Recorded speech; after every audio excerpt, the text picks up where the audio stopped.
ठीक है। Good evening ओजस्वी, तान्या गुड इवनिंग। तान्या का नेट आ गया, चलो this is great, the net is working. Okay, आज शाम को आखिरकार ना, क्योंकि इतनी टेंशन घरों में पानी जाने की नहीं होती जितनी नेट जाने की होती है। गुड इवनिंग माही। हाँ, तो कल हमने डिप्रेशन एंड फ्रीजिंग पॉइंट उसको पढ़ा, कूलेंट वगैरह के बारे में जाना। अच्छा मुझे एक बात बताओ, अगर मेरा आपसे सवाल ये हो, what is the role of ethylene glycol? Good evening Priyanshu. What is the role of ethylene glycol in vehicles? मेरा क्वेश्चन है, what is the role of ethylene glycol in vehicles? तो आपका जवाब क्या होगा? गुड इवनिंग परम। दक्ष का जवाब आया, पलक का, दोनों के अलग अलग जवाब आए। प्रियांशु का भी जवाब आया, ठीक है। लेकिन अभी तक जितने बच्चों का जवाब आया है उनको फुल मार्क्स नहीं मिलेंगे, इसमें आधे नंबर मिलेंगे। तान्या को भी आधे नंबर मिलेंगे, आर्यन को भी आधे नंबर मिलेंगे। अब दक्ष को पूरे नंबर मिल जाएंगे। बिल्कुल सही Daksh, this is the right answer. सही बात, आप उसमें रेफरेंस देंगे कॉलिगेटिव प्रॉपर्टी का। इथाइलिन ग्लाइकॉल कूलेंट की तरह भी एक्ट करेगा और ये एंटी फ्रीजिंग एजेंट की तरह भी एक्ट करेगा। प्रियांशु, दोनों की तरह एक्ट करेगा ना, कूलेंट भी और एंटी फ्रीजिंग एजेंट भी, ये दोनों की तरह एक्ट करेगा।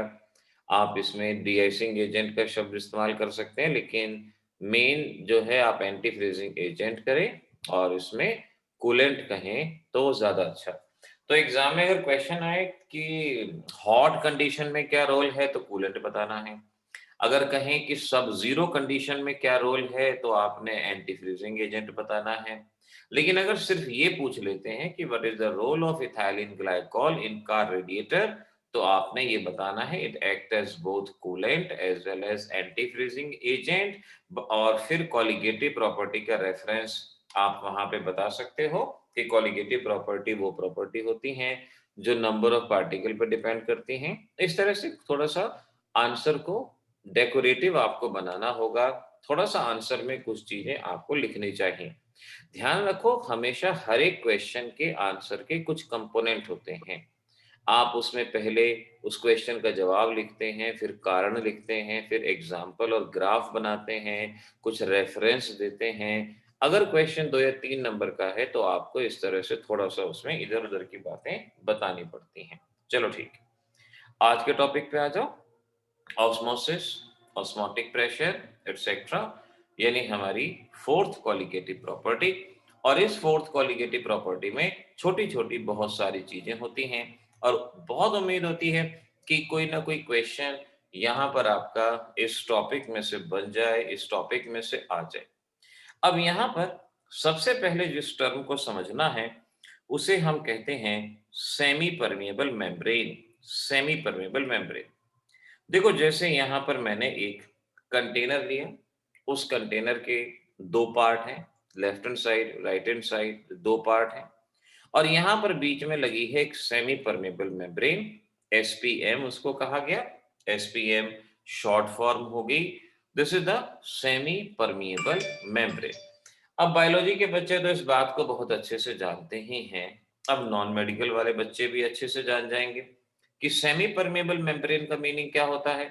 इसका सिंपल सा मीनिंग ये होता है कि एक ऐसी मेम्ब्रेन जो अपने में से सॉल्वेंट पार्टिकल को पास होने देती है।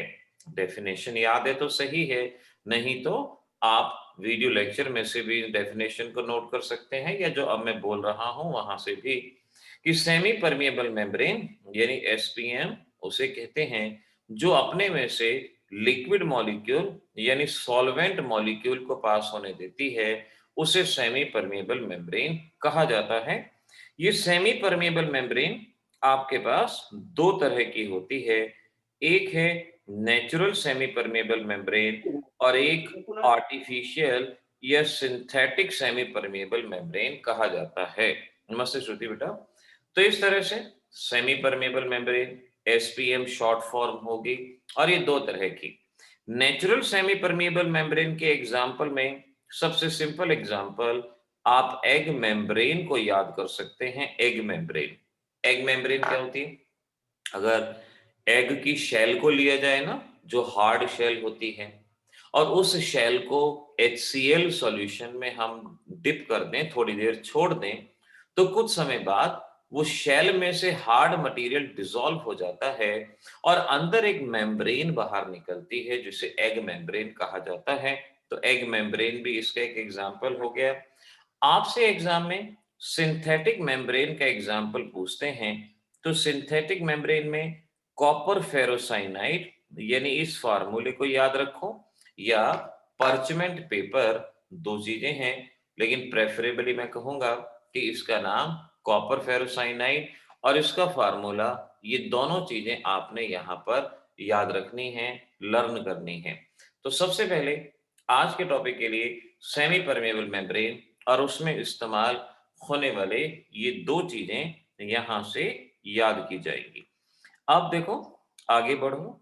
अब मैंने कहा कि हमारे पास ये एक बड़ा सा कंटेनर है और इस कंटेनर में बीच में सेमी परमेबल मेम्ब्रेन हमने लगा दी और इस कंटेनर को दो हिस्सों में डिवाइड कर दिया।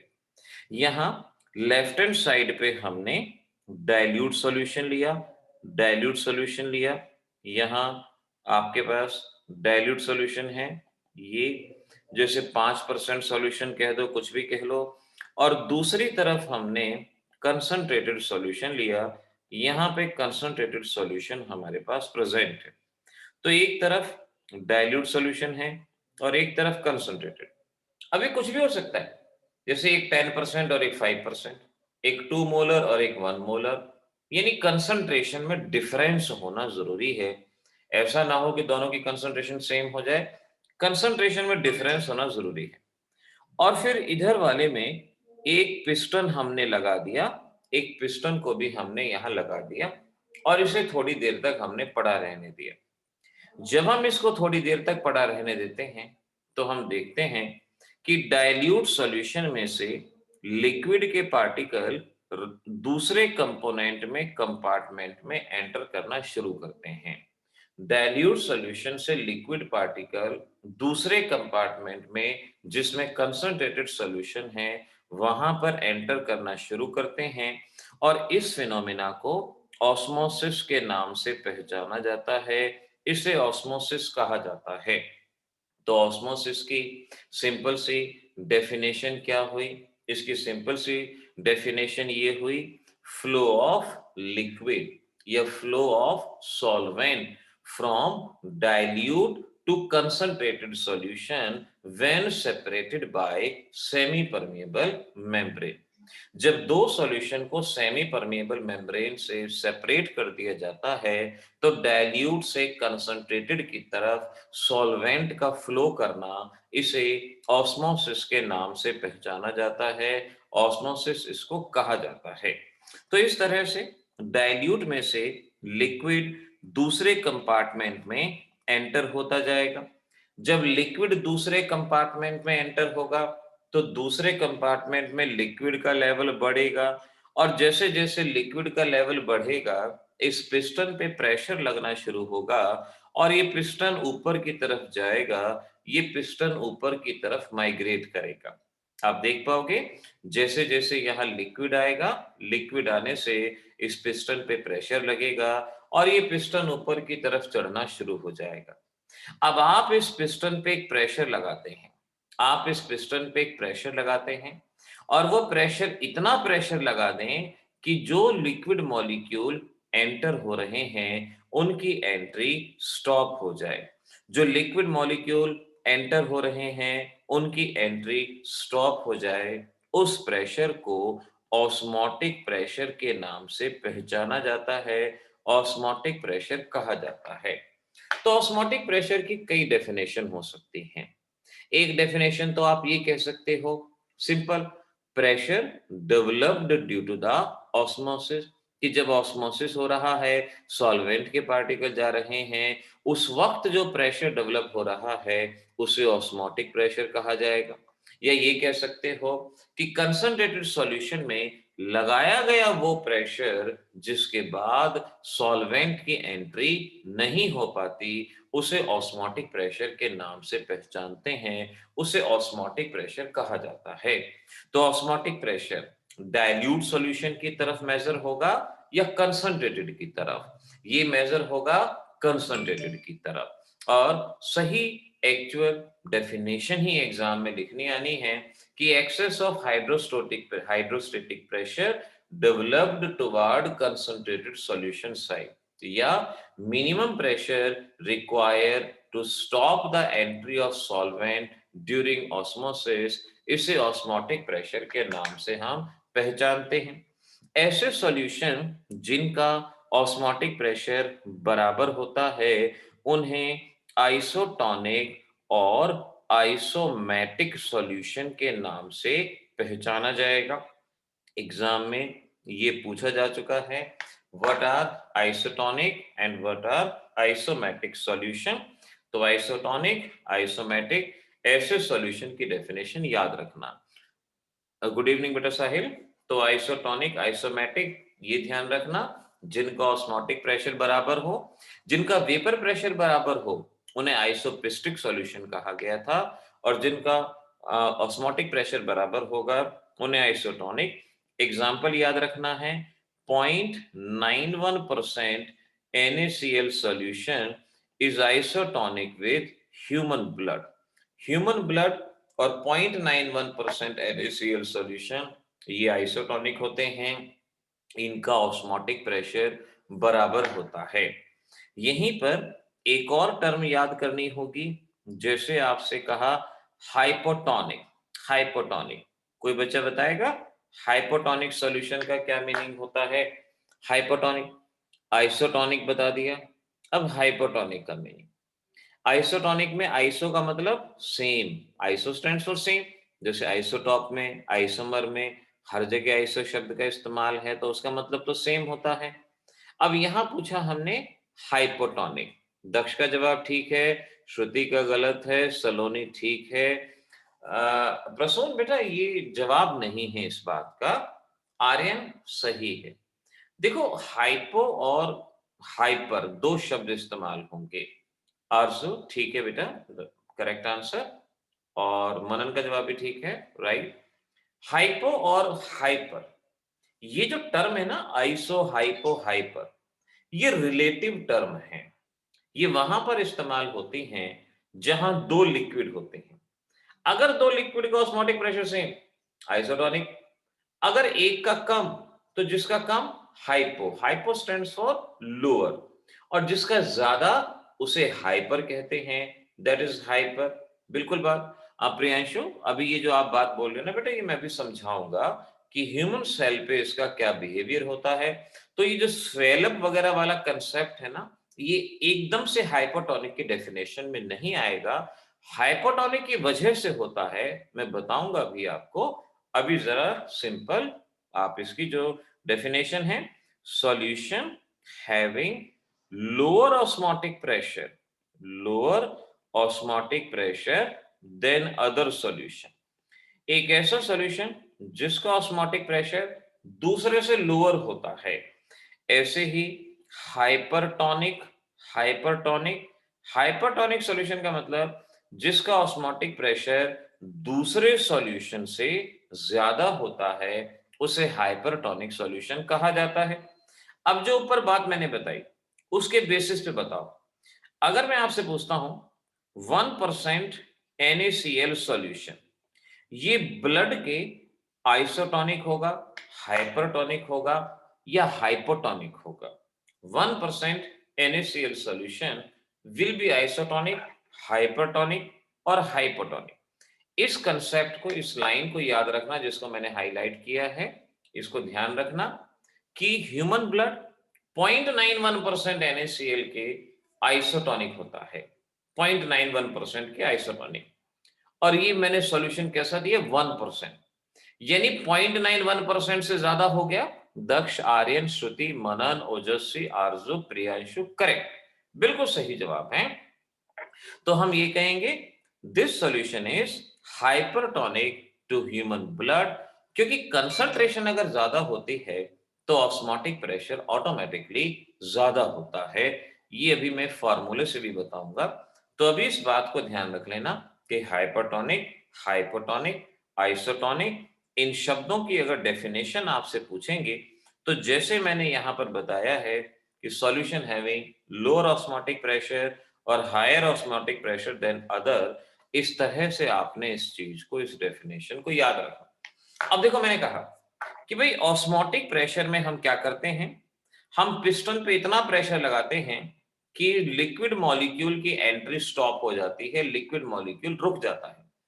अब आप में ज्यादा ही ताकत आ गई, ज्यादा ही पावर आ गई, आपने क्या किया, प्रेशर बढ़ाया, इतना बढ़ा दिया कि लिक्विड की एंट्री रुक गई। आप और प्रेशर बढ़ाते गए, और प्रेशर बढ़ाते गए, बढ़ाते गए, बढ़ाते गए, और इतना प्रेशर बढ़ा दिया कि जो लिक्विड आया था वो लिक्विड वापस जाना शुरू हो गया। और इस प्रोसेस को जब flow of solvent molecule higher concentration से लोअर कंसंट्रेशन की तरफ शुरू हो जाए across semi permeable membrane on application of pressure higher than osmotic pressure, इसे हम रिवर्स ऑस्मोसिस के नाम से पहचानते हैं। इसे रिवर्स ऑस्मोसिस और शॉर्ट में आरओ प्रोसेस के नाम से इसको पहचाना जाता है। तो डेफिनेशन अच्छे से याद करना, आपको ये डेफिनेशन अच्छे से याद हो, आपके नोट्स में भी है और आपको मैंने वीडियो को लेक्चर के दौरान भी बताया है कि it is the flow of solvent molecule from concentrated solution to dilute on application of pressure higher than the osmotic pressure. इसे रिवर्स ऑस्मोसिस के नाम से पहचानते हैं। अब रिवर्स ऑस्मोसिस आरओ सिस्टम आप सभी जानते हैं कि इसका इस्तेमाल कहाँ होता है, आपके घरों में, purification of water, purification of water. Let ये है इम्प्योर वाटर, इम्प्योर वाटर है क्योंकि वहां पर इम्प्योरिटी है, कंसंट्रेशन ज्यादा है, सेमी परमेबल मेम्ब्रेन लगी है। इम्प्योर वाटर पे प्रेशर बढ़ाओ, प्रेशर बढ़ाओ, इम्प्योर वाटर पे प्रेशर बढ़ाओगे तो सॉल्वेंट मॉलिक्यूल हायर कंसंट्रेशन से लोअर कंसंट्रेशन की तरफ जाएगा और इस तरह से पानी साफ हो जाएगा। वाटर प्यूरिफिकेशन में इसका इस्तेमाल रहेगा। क्योंकि एग्जाम का क्वेश्चन है application of reverse osmosis, reverse osmosis की एप्लीकेशन क्या है। तो पहली एप्लीकेशन अभी आपको क्या बता दिया, purification of water, purification of water ये हो गया। और दूसरा, हाँ, श्रुति ने ठीक जवाब दिया, मनन का भी जवाब सही है, दक्ष का भी ठीक है, शिव्या ने भी सही कहा, एग्जैक्टली बेटा। Desalination of sea water, we can say desalination of sea water, समुद्र के पानी से नमक निकालने के लिए अब उसमें क्या करते हैं, इस तरफ सी वाटर ले लेते हैं। जब सी वाटर यहां होगा, प्रेशर लगाओ, ज्यादा प्रेशर लगाओगे, सॉल्वेंट मॉलिक्यूल निकलता जाएगा, सॉल्वेंट मॉलिक्यूल बाहर निकलेगा तो दूसरी तरफ क्या रह जाएंगे, सॉल्ट रह जाएंगे। अच्छा पता है, यही मेथड नहीं होता नमक बनाने का, नमक सिर्फ इसी मेथड से नहीं बनता। पहले क्या होता था ना, जब हम बच्चों को पढ़ाया करते थे, जब किताबी ज्ञान होता है तो वो किताबी ज्ञान होता है, बहुत सालों तक पढ़ाते रहे कि भाई समुद्र के पानी में से नमक बनाने का यही मेथड है कि आप कंसंट्रेटेड में प्रेशर लगाते जाओ और वहां पर बन जाए। लेकिन जब हम गोवा हो गए ना, तो वहां पर मैंने लोगों से पूछा कि भाई आप लोगों के यहाँ जो नमक होता है क्या उसके प्लांट लगे हुए हैं या लोग अपने आप ही बना लेते हैं। तब वहां पर वो लोग क्या करते थे, वो अपने खेत के अंदर समुद्र का जो पानी वहां से लाते थे, खेत के अंदर पानी को भर दिया करते थे और वो पानी धूप में उड़ जाता था। और जब वो पानी उड़ जाता था तो उनके खेत में सॉल्ट बचता था। यानी वो डिसैलिनेशन नहीं करते, वो इवेपोरेशन मेथड का इस्तेमाल करते हैं जो लोकल है वहां के। गोवा में कोई भी ये टाटा का नमक ये नहीं इस्तेमाल करता, वो अपने खेत में नमक बनाते हैं और उस नमक का इस्तेमाल करते हैं और उस नमक को गाउठी नमक के नाम से पहचानते हैं। ये भी वहां जाके मालूम पड़ा, वरना पहले तक हम यही सोचते थे कि भाई हर जगह नमक हो टाटा का नमक। बट उन लोगों ने तो टाटा के नमक को बिल्कुल ही बाय बाय किया हुआ, वो गाउठी नमक का इस्तेमाल करते, लोकल दुकानों पे वो नमक मिलता, उसको बेचते और उसी फूड वगैरह में सब कुछ वहीं पर उसका इस्तेमाल होता। तो अपनी इंफॉर्मेशन के लिए ध्यान रखो, सॉल्ट बनाने के जो मेथड कम से कम दो तो याद रखना, इवेपोरेशन एंड आरओ यानी रिवर्स ऑस्मोसिस प्रोसेस का इस्तेमाल वहां पे किया जाता है, ये आपको याद होना जरूरी है। इवेपोरेशन एंड आरओ ये दोनों के दोनों प्रोसेस याद रखना। तो ऑस्मोसिस में फ्लो ऑफ सॉल्वेंट कहां से कहां बताया, lower concentration to higher concentration, normal lower concentration to higher concentration. अच्छा, मेरे एक क्वेश्चन का और जवाब दो और उसको लिख भी लेना। अगर मैं आपसे पूछूं कॉज ऑफ ऑस्मोसिस, ऑस्मोसिस का कॉज क्या है, आखिर ये फ्लो ऑफ लिक्विड क्यों होता है, what is the cause of osmosis, जवाब दो मुझे इसका, क्या कारण है इसका, शायद आपको याद हो।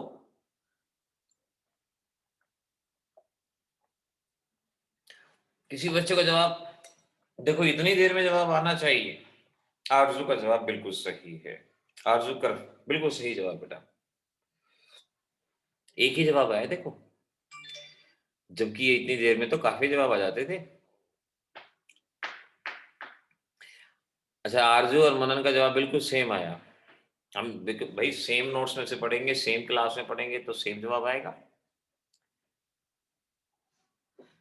दक्ष ठीक है, लेकिन यहाँ स्टेटमेंट थोड़ी सी अलग है, बात ठीक है, बिल्कुल सही है।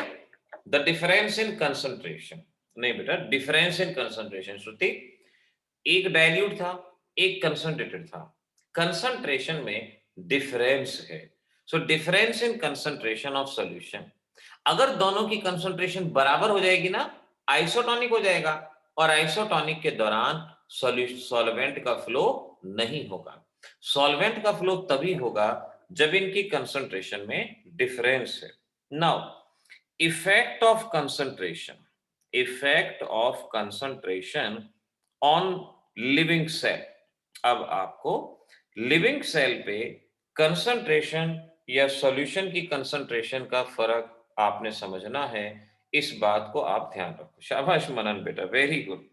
अब देखो सबसे पहले, अब मैं यहां पर तीन केस ले रहा हूं। एक केस यहां पर ये मानते हैं आइसोटोनिक सॉल्यूशन, यानी आपने सेल को आइसोटोनिक सॉल्यूशन में रखा। आइसोटोनिक सॉल्यूशन का मतलब ये हुआ, जैसे आपके पास कंटेनर है, इस कंटेनर में ये सेल है, और यहां पर आप देखोगे जो कंसंट्रेशन बाहर के सॉल्यूशन की है वही कंसंट्रेशन सेल के अंदर के सॉल्यूशन की है। आइसोटोनिक सॉल्यूशन है, आइसोटोनिक। अब जो हम ब्लड सेल ले रहे हैं, सेल में क्या होता है, सेमी परमेबल मेम्ब्रेन होती है, और जो लिक्विड होता है, तो इसका मतलब क्या हुआ, वहां पे ऑस्मोसिस की कंडीशन है।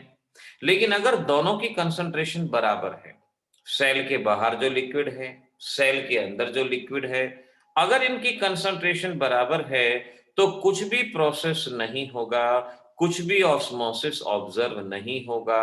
सेल आपने जिस तरह से ली उसी तरह से रहेगी, उसमें कोई भी फर्क महसूस नहीं होगा। आइसोटोनिक में नो चेंज एट ऑल। अगला है, अगर आप सॉल्यूशन को हाइपोटोनिक या हाइपरटोनिक, तो मैं कहता हूं इन हाइपरटोनिक, सपोज सेल को आप हाइपरटोनिक सॉल्यूशन में रखते हैं तो वहां पर क्या होगा, अब इस बात को समझते हैं हाइपरटोनिक। तो इस बात को समझने के लिए ये मान लो कि भाई ये कंटेनर है, यहां पर ये सेल है, सेल के बाहर लिक्विड है, सेल के अंदर भी लिक्विड है।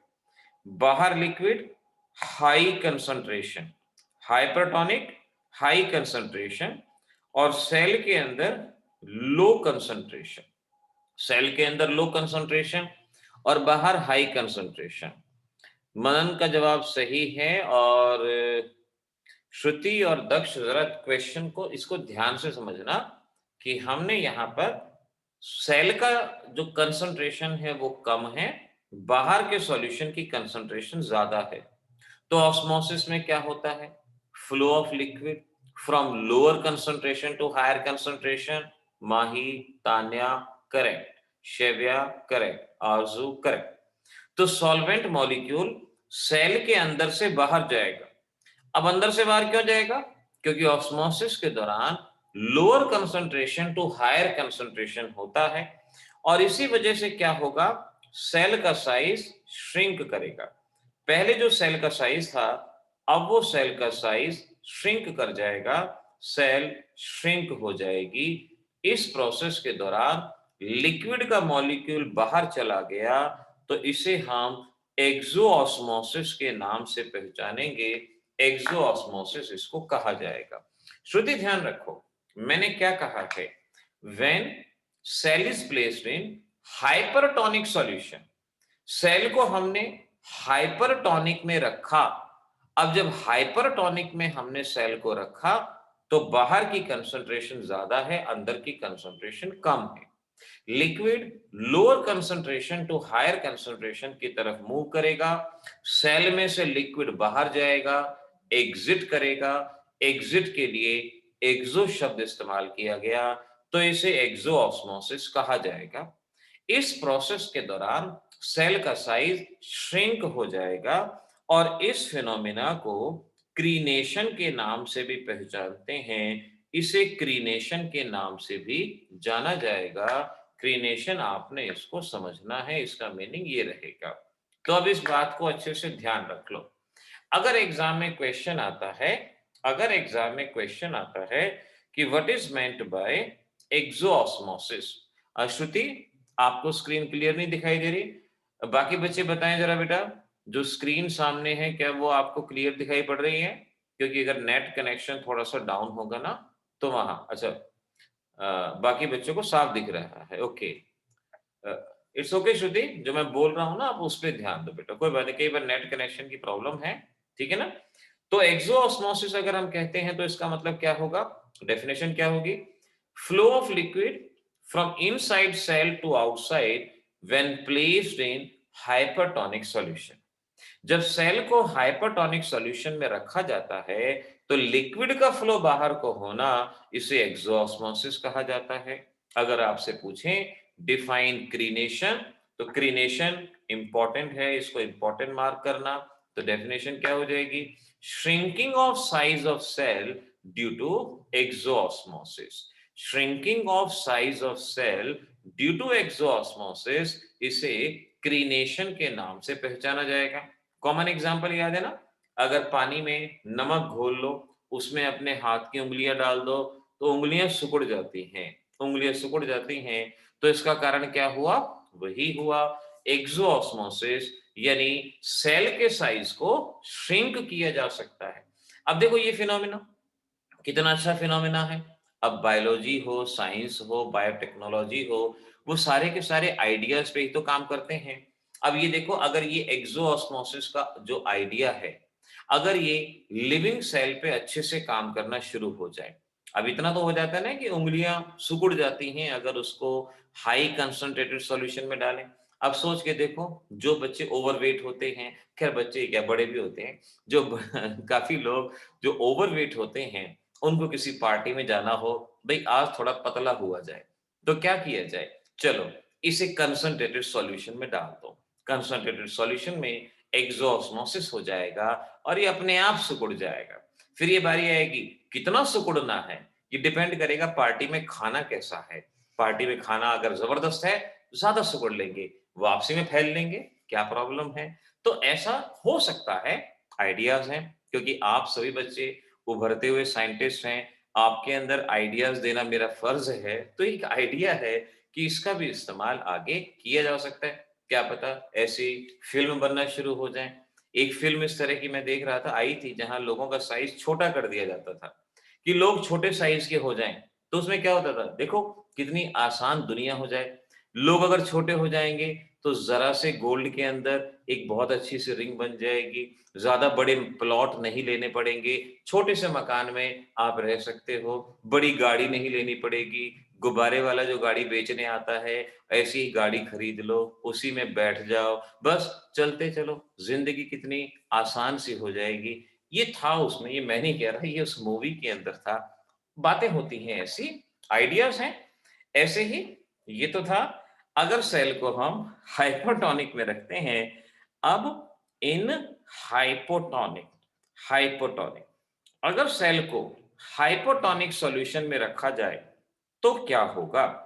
इन हाइपोटोनिक, हाइपोटोनिक का मतलब क्या हुआ? इसका सिंपल सा मतलब हुआ कि बाहर की कंसंट्रेशन कम है। यानी यहां मैं इस कंटेनर को एक बार मुझे बनाना पड़ेगा।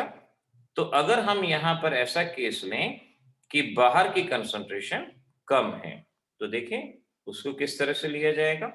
नाउ लेट्स सी, ये आपके पास कोई सेल है और यहां बाहर लोअर कंसंट्रेशन मींस हाइपोटोनिक, और सेल के अंदर है हायर कंसंट्रेशन, हायर कंसंट्रेशन। तो अच्छे से जानते हैं, बिल्कुल सही शेविया और आरजू वगैरह जो आप आज ओजस्वी आर्यन जब आप बता रहे हैं, बिल्कुल ठीक बता रहे हैं कि लिक्विड के मॉलिक्यूल लोअर कंसंट्रेशन से हायर कंसंट्रेशन की तरफ जाएंगे, सेल के अंदर जाएंगे और सेल का साइज बढ़ जाएगा, सेल स्वेलअप हो जाएगा। और क्योंकि बाहर से लिक्विड अंदर की तरफ गया है, तो इस फिनोमिना को एंडोऑस्मोसिस कहा जाएगा। एंडोऑस्मोसिस इस बात को माना जाएगा। तो अगर एंडोऑस्मोसिस पूछे तो flow of liquid from outside to inside the cell due to concentration difference और when placed in hypotonic solution. आप इस बात को कह सकते हो, देखो ये बिल्कुल वैसी सिचुएशन है जैसे बलून में पानी भरा जाता है। बलून में आप पानी भरते हो तो बलून का साइज बढ़ता चला जाता है, और कई बार ऐसा होता है ना कि ज्यादा पानी भरने के चक्कर में बलून बर्स्ट हो जाता है। वही काम सेल के साथ होता है कि जैसे जैसे इसके अंदर लिक्विड आता है तो सेल की दीवारों पे एक प्रेशर महसूस होता है, और बायोलॉजी वाले बच्चे अच्छे से जानते हैं कि उस प्रेशर को टर्गर प्रेशर के नाम से पहचानते हैं। उसे टर्गर प्रेशर कहा जाता है। तो टर्गर प्रेशर क्या हुआ? जैसे गुब्बारे में होता है ना, पानी भरा, वो पानी गुब्बारे की दीवारों पे प्रेशर डालता है और वो गुब्बारा स्वेलअप होता जाता है, स्वेलअप होता जाता है। तो जो अंदर प्रेशर लगता है उसे टर्गर प्रेशर कहते हैं, टर्गर प्रेशर। और ये जब ये प्रेशर बहुत ज्यादा हो जाए तो सेल बस्ट हो जाती है, सेल बस्ट हो सकती है। और सेल के बस्ट होने को हीमोलिसिस और प्लाज्मोलिसिस, हम यहाँ पर केमिस्ट्री में हीमोलिसिस शब्द का इस्तेमाल कर लेंगे। आप हीमोलिसिस शब्द के लिए यहाँ पर याद करें। अच्छा, मनन ने 10th क्लास में पढ़ा है बेटा, बहुत अच्छी बात है। हमें तो मार्च में जो चीज पढ़ के आते थे ना, जून तक आते आते नहीं याद रहती थी, भूल जाते थे। आपने तो 2 साल पुरानी बात याद रखी, ग्रेट। तो हीमोलिसिस शब्द यहाँ पर आएगा। तो हीमोलिसिस का मतलब rupturing of cell due to excess of endosmosis, इसे कहा जाता, इसे हम हीमोलिसिस के नाम से पहचानते हैं। अच्छा, याद है ना मैंने वीडियो क्लास के अंदर आपको एक एग्जांपल दिया हुआ था हनुमान जी का, कि जो एक्सोऑस्मोसिस और एंडोऑस्मोसिस का जो आइडिया है, एक्सोऑस्मोसिस में तो हम हेल्दी बच्चों को स्लिम कर सकते हैं, और एंडोऑस्मोसिस में कई बच्चे होते हैं ना अंडरवेट, है ना बेटा, सभी बच्चे जानते होंगे, कुछ ना कुछ बच्चे ऐसे देखे होंगे जो जरा सी हवा चलने पे बच्चे उड़ जाएं, वो अंडरवेट बच्चे कहलाए जाते हैं। जब आंधी आती है ना तो ऐसे बच्चों को साफ कहा जाता है खंबा पकड़ पकड़ के चलना, वरना उड़ भी सकते हो। तो ऐसे केस में कई बार लोग अपनी सेहत बनाने की कोशिश करते हैं। तो वहां पर अब साइंस में बात आती है कि भाई अगर एंडोऑस्मोसिस हो जाए तो क्या किया जाए। तो एंडोऑस्मोसिस वहां पर ऐसे बच्चों की मदद कर सकता है। मैंने वो हनुमान जी वाला किस्सा आपको वीडियो क्लास के अंदर बता रखा है, याद है ना? जब हनुमान जी को समुद्र कूदना था, समुद्र कूदना था, तो वो तो भूल गए थे। हनुमान जी को जो उनकी ताकत याद दिलवानी पड़ती थी, तो उनको याद दिलवाया गया कि भाई आप उड़ सकते हो, आप कूद सकते हो। तो हनुमान जी ने अपना साइज बढ़ाया, साइज बढ़ाया। अब हनुमान जी ने अपना साइज बढ़ाया, बताओ ये प्रोसेस एक्सोऑस्मोसिस या एंडोऑस्मोसिस? कौन सा प्रोसेस अगर कहें, इट इज एंडोऑस्मोसिस। एंडोऑस्मोसिस के दौरान सेल का साइज बढ़ता है। फिर हनुमान जी अपनी फ्लाइट लेके निकल पड़े, निकल पड़े। बीच उसमें एक राक्षसी खड़ी हो गई। उस राक्षसी ने कहा कि भाई ऐसे कैसे, आपको तो मेरे मुंह में से होके जाना पड़ेगा।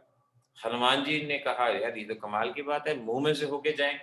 अब जैसे ही उस राक्षसी ने मुंह खोला, हनुमान जी ने अपना साइज छोटा कर लिया। हनुमान जी ने अपना साइज छोटा कर लिया, तो वो कौन सा प्रोसेस हो गया? एक्सोऑस्मोसिस। और इस तरह से वो वहां से बड़ी आसानी से बाहर निकल गई। कहते तो हैं कि हमारी कहानियों में साइंस बहुत डेवलप्ड थी, साइंस बहुत डेवलप्ड थी। वहां जो मिसाइल्स हम बना रहे हैं वो हमारे पिछली माइथोलॉजी में रामानंद सागर ने तो बहुत पहले ही बना दी थी।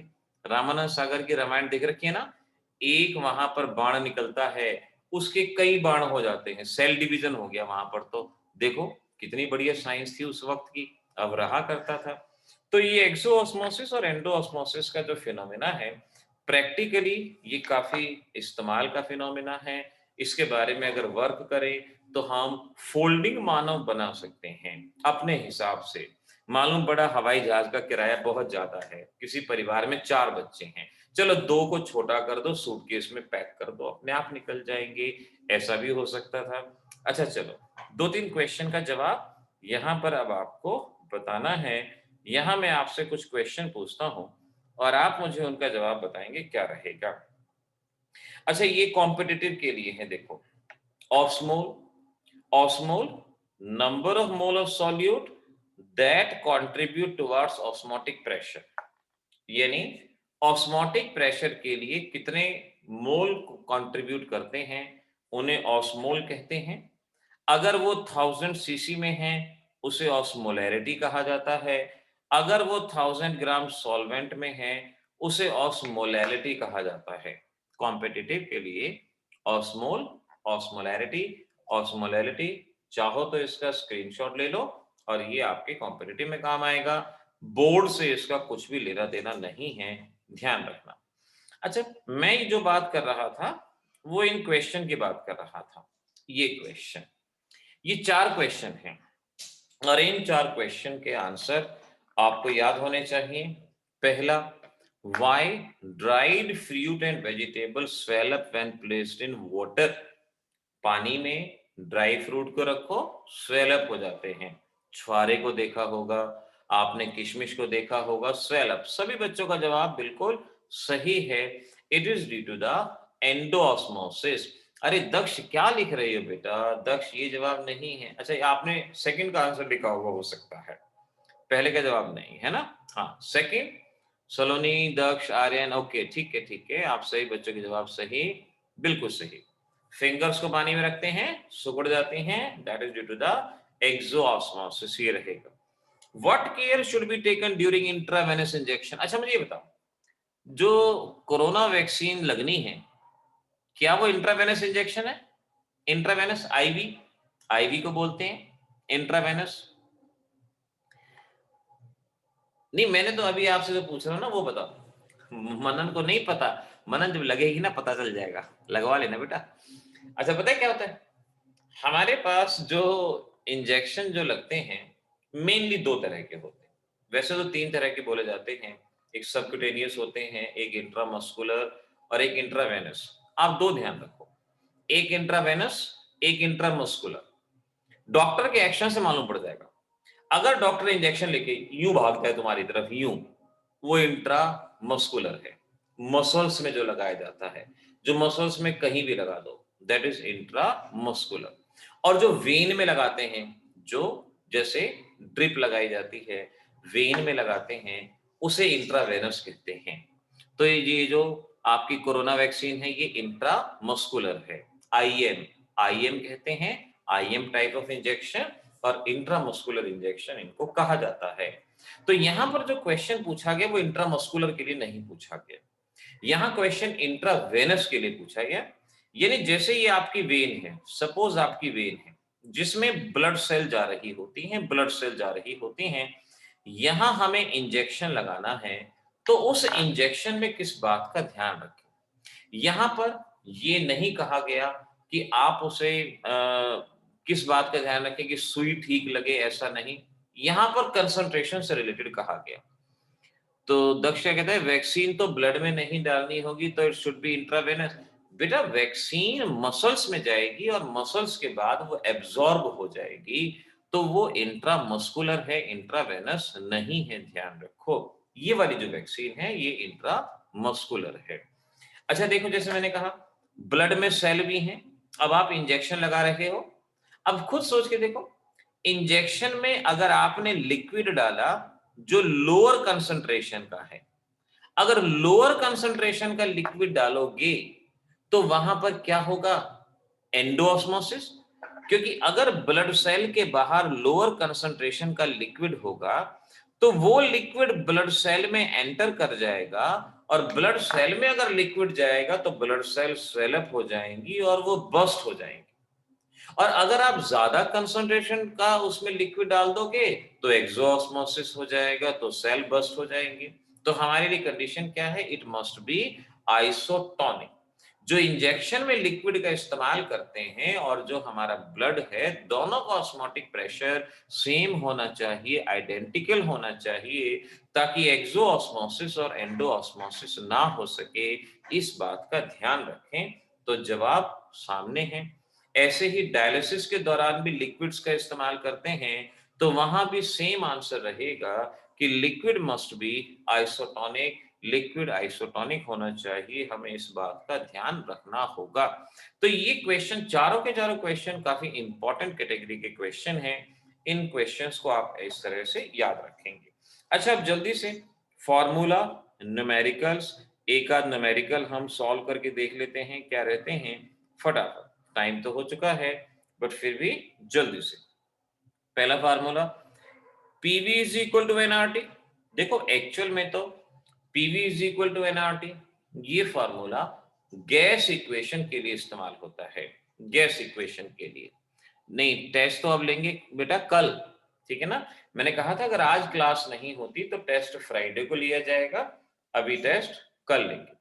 तो अब हम क्या करेंगे, PV is equal to nRT, ideal gas equation. Osmotic pressure के लिए बेटर है pi V is equal to nRT का इस्तेमाल करें। शैब्या, बिल्कुल ठीक कहा आपने, pi V is equal to nRT का इस्तेमाल करें, वो ज्यादा बेटर रहेगा। Pi V is equal to nRT. Now remember, pi क्या है, ऑस्मोटिक प्रेशर, वी क्या है, volume. Now can you tell me what is R. R क्या है यहां पर, आर, आर आर तो वैसे गैस कांस्टेंट होता है, यूनिवर्सल गैस कांस्टेंट। लेकिन जब हम सॉल्यूशन को लिक्विड फेज में यहां पर ले रहे हैं तो इसे सॉल्यूशन कांस्टेंट कहा जाएगा। एक्चुअली यहां पर आर की जगह एस का इस्तेमाल होता था, pi V is equal to NST.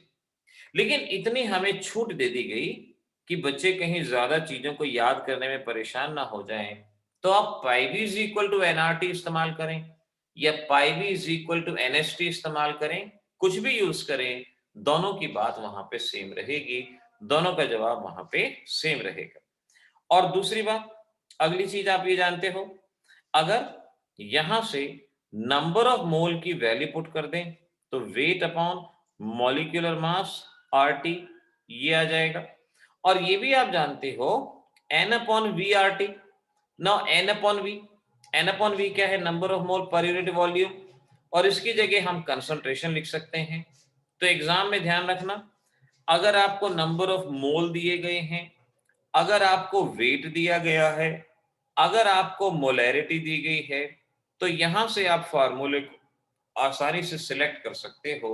Molarity है, वेट है, क्या है, आर की वैल्यू, और प्रेशर, प्रेशर आपका एटमॉस्फेयर में होगा, बार में होगा, पास्कल और न्यूटन मीटर माइनस टू किसी भी यूनिट में, वॉल्यूम लीटर, लीटर, किलोलीटर, याद रखो, आर की वैल्यू 0.0821, 0.083, 8.314।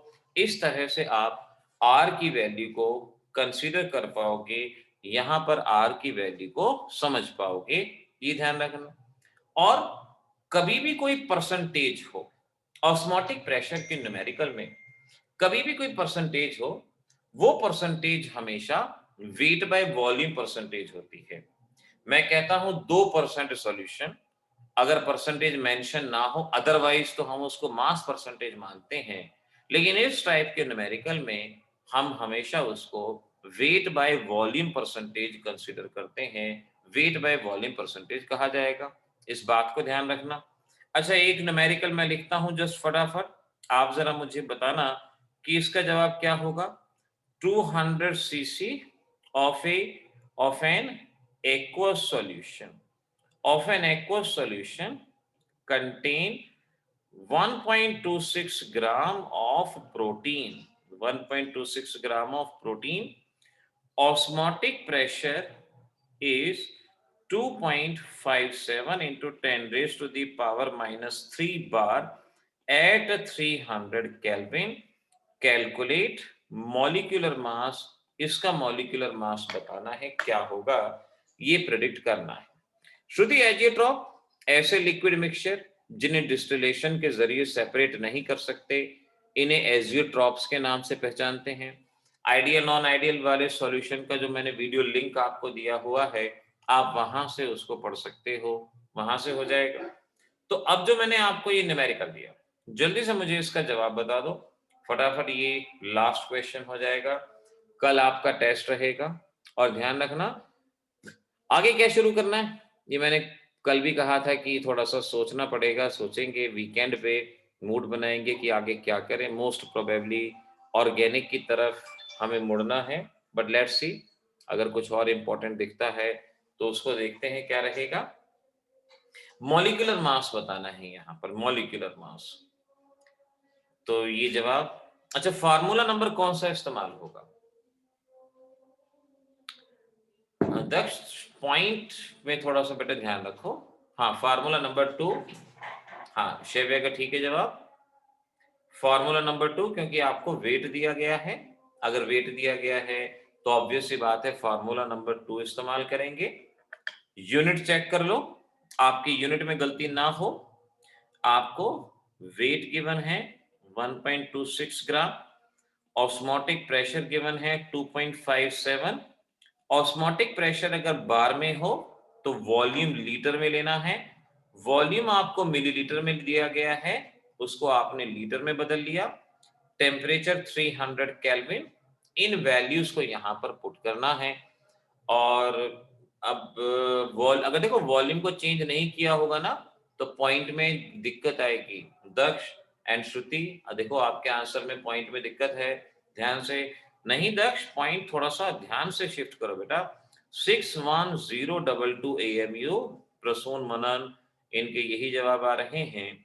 61022 AMU, ये जवाब हमारे इस क्वेश्चन का रहेगा। मनन का भी यही, प्रसून का भी यही, ये जवाब यहाँ पे रहेगा। तो ऐसे हमें क्वेश्चन को सॉल्व करना है। अब इस बात को ध्यान में रखो, इस बात को ध्यान में रखो कि वांटो फैक्टर अब आपके डिलीटेड पोर्शन में है, अब वो आपके सिलेबस में नहीं है। तो बोर्ड के लिए तो तैयार नहीं करना, लेकिन कॉम्पिटिटिव के लिए तैयार करना है। तो मैं कहूंगा कि अगर आप जो बच्चे जेई मेंस में अपीयर हो रहे हैं, वो सॉल्यूशन की एबनॉर्मल मॉलिक्यूलर मास और वांटो फैक्टर वाला जो वीडियो है उसको एक बार जरूर देख लें, उसको एक बार जरूर समझ लें, वो उनके लिए बेटर रहेगा। ठीक है ना? तो कल टेस्ट की तैयारी करनी है। जिस बच्चे को उसका स्क्रीनशॉट लेना था वो इसका स्क्रीनशॉट ले लो, और कल आपका टेस्ट रहेगा इसी वक्त पे।